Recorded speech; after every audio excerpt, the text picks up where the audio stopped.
அமைதியான பசுமையான வயல்களுக்கு நடுவில் இருந்த வீட்டின் முன் புங்க மரத்தடியில் பரமேஷ் கட்டிலில் அமர்ந்திருந்தார். காயத்ரி மற்றும் அஸ்வினி அவரது இருபுறமும் அமர்ந்து மாங்காய் சாப்பிட்டுக் கொண்டிருந்தனர்.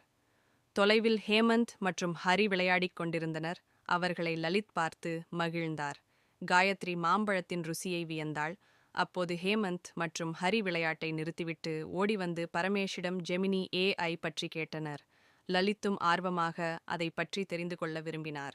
பரமேஷ் ஜெமினி AI ஒரு புத்திசாலி கணினி என்றும் அது பேசும், பதிலளிக்கும், விடுகதை சொல்லும் என்றும் விளக்கினார். அஸ்வினி ஜெமினியிடம் விடுகதை கேட்பது எப்படி என்று கேட்க, பரமேஷ் எளிமையாக கேட்கலாம் என்றார்.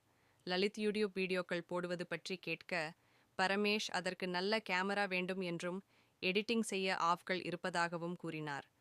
காயத்ரி கார்ட்டூன் வீடியோக்கள் பற்றி கேட்க, பரமேஷ் அது கொஞ்சம் கடினம் என்றும் வரையத் தெரிந்திருக்க வேண்டும் என்றும் அதற்கான மென்பொருள்கள் இருப்பதாகவும் கூறினார்.